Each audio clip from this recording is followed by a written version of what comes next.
अच्छा मिर्ज़ खान, एक मैसेज है सलमान नासिर साहब का। उनका कहना है कि इनकी एज है 60 साल और इनकी वाइफ का इंतकाल हो चुका है, तो क्या इनको शादी करनी चाहिए 60 साल की एज में? 60 साल का मर्द 60 साल का, this is what you want to say, 60 साल की आदमी की उम्र है। यस, और उनकी वाइफ की डेथ हो चुकी है। अब मैं आपको एक बात बताऊं, बताइए। जो एक घोंसला होता है ना, उससे जब बच्चे बड़े हो जाते हैं तो निकल कर इधर उधर उड़ जाते हैं।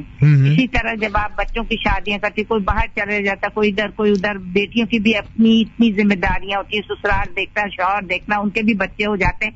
वो कहाँ आकर बाप को बनाकर पका कर देंगी। वो होती है, वो भी जरा सा नाक मुंह चढ़ा देती है, बस रूखा सूखा ऊपर भेज दिया ससुर को या किसी के हाथ भेज दिया, या फिर वो कहा अब वो ओल्ड एज, वो कहीं से थक हार के आएगा, वो चाहेगा कोई उसकी टांगे दबाए, कोई उसको गरम गरम चाय, वो किसी वक्त चाहेगा कि कोई उसको गरम चाय दे, कोई उसको कंपनी दे, वो टीवी देख रहा है, कोई अच्छी बुरी बात पर कोई डिस्कस करे। तो मैं तो कहती हूँ इस वक्त तो बहुत ही ज्यादा जरूरी है कंपेनियनशिप। बुढ़ापे में तो you need a companion very badly, क्योंकि आपके बच्चे सब पढ़ लिख कर बड़े होकर सब बाहर या इधर उधर चले गए होते हैं, उनकी जिम्मेदारियां होती हैं, उनकी बीवी बच्चे होते हैं, उनको टाइम देना होता है कि वो बाप के टांग के साथ टांग जमाकर और उनसे सारा वक्त बातें करता रहेगा। उसके बच्चों की पढ़ाई निगलेक्ट होगी, उसकी बीवी ने कहीं जाना वाना होगा, कोई शॉपिंग पर 10 चीजें ग्रोसरीज देने, डॉक्टर्स के बच्चों, तो वो कैसे वो cope up with the situation with the time. And nowadays I tell you, time is money, money is time. उसको तो जाना है, उसको तो एक्स्ट्रा टाइम भी चाहिए फॉर हिज वर्क, एक्स्ट्रा भी उसने काम भी करना है, बच्चों को भी लाना ले जाना डॉक्टर्स के, तो वो इतना टाइम तो बूढ़ों को नहीं, बूढ़ी माँ या बाप को नहीं दे सकता। तो मैं 100% यही कहूंगी कि लोग बड़ी उम्र में भी शादियां करें और कर रहे हैं, and it's a very good gesture. बहुत खुशी हो रही है कि बड़ी उम्र के आदमी और औरतें भी शादियां बिल्कुल कर दें, otherwise they are thrown like dirt, you know. क्या बात है। अच्छा, नई जो दुल्हने और नए दूल्हे जो बनने जा रहे हैं, उनको कोई जाते हुए नसीहत करना चाहें, आप कुछ कहना चाहें, वो नई दुल्हने जो बनने जा रही हैं? मिस चमरोज साहब ने पूछा है कि मेरी वाइफ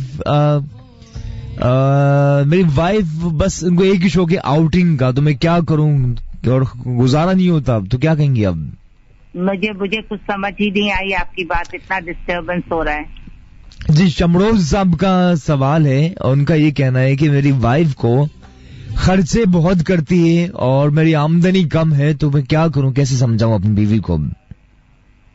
आप दूसरी शादी करना चाहते हैं? नहीं, वो कह रहे हैं कि इनकी बीवी के खर्चे बहुत ज्यादा हैं, एक्सपेंसेस बहुत ज्यादा हैं, एक्सपेंडिचर ज्यादा है बीवी का। हाँ, एक्सपेंस ज्यादा। वो तो फिर she is a mental case, उसको पता चाहिए, he is a retired man, उसकी अब उतनी आमदन नहीं है जो आपने सारी जिंदगी तो ऐश कर की है ना। हाँ, आप वो याद रखें, वही चीजें याद करें और खुश रहें कि मैंने जिंदगी में ऐसा भी पहना है, मैंने जिंदगी में इधर भी घूमा है, मैं जिंदगी में, अब आपके लेंस, आपके जो हाथ पाँव में भी इतनी ताकत नहीं रहती कि अब आप बहुत खूबसूरत हिपस्टर साड़ियां पहनकर जो हम अपने जमाने में पहनते थे और आप जा रही हैं फिर वो फ्रेंड्स के साथ और बर्थडे बच्चों की इतनी बड़ी बड़ी मनाते थे, या अब आप बेल बॉटम पहनेंगी नहीं, आप बिल्कुल सादा सी शलवार कमीज और दुपट्टा सर पे लेकर इंसानों की तरह निकलेंगी इस उम्र में, तो आपको इतने कपड़े बनाने की क्या जरूरत? अल्लाह ताला ने इसका हिसाब देना है।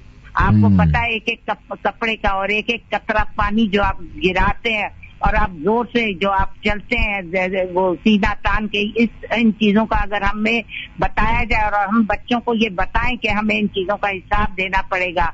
आपको पता है ये हमारी माएं आजकल नहीं बताती, हमारे बच्चों को पता ही नहीं है कि हम जाएंगे तो हमें कब्र में सबसे पहले कब्र अपना हिसाब लेगी, जमीन अपना हिसाब लेगी, ये पता है किसी बच्चे को? हमारी माएं हमें बताती थी, हमारी माएं जब हम सोते थे सोने लगते तो हमें 10 चीजें बताती थी। अब तो बच्चे बच्चियां आपस में टेलीफोनों पे बातें कर रहे होते, क्या हुआ क्या नहीं, सारे दिन की स्टोरियां सुन रहे होते। ये तो आजकल का कल्चर है, तो उनको क्या पता इन चीजों का? अब अल्लाह अल्लाह करो, मियाँ के साथ घूमने चले जाओ, मियाँ के साथ वॉक करने चले जाओ, थोड़ी बहुत कभी आउटिंग पे जाओ, शॉपिंग करो, जो आपके हाथ में जो बच्चे पैसे दे रहे हैं या आपकी हस्बैंड की किसी की वो थोड़ी बहुत इनकम बची हुई सेविंग्स है वो भी इन्वेस्ट की हुई है, वो भी निकालते रहेंगे, तो इस तरह तो सारा दरिया भी खाली हो जाएगा। सारा आपके, या तो आपकी पेंशन आ रही हो, या आपको अगर बच्चे अच्छे हैं तो कोई पॉकेट मनी दे रहा हो। अगर बच्चे अच्छे, बहुत ही अच्छे हैं, वरना तो कोई पॉकेट मनी, वो कहते हैं 2 वक्त का खाना खा लें। ठीक है। तो ये हालात है। तो फिर अब आप सोच समझ के, या तो औरत जॉब करती होती, उसके पास अपनी सेविंग्स होती, उसकी अपनी इनकम होती, उसमें से कुछ आ रहा होता, तो आप थोड़ा बहुत लैविशली खर्च कर सकती हैं। बल्कि आजकल के तो बच्चे ये पूछते हैं, मेरी बच्चों की बर्थडे आ रही है, आप क्या दे रही हैं? दानी नाना दादी दादा से पूछे, वो कहाँ से लाएंगे भाई, कितना लाएंगे? जो उनकी हैसियत है वो 2 पैसे दे देंगे, वरना तो बच्चे पैसे नहीं देते आजकल।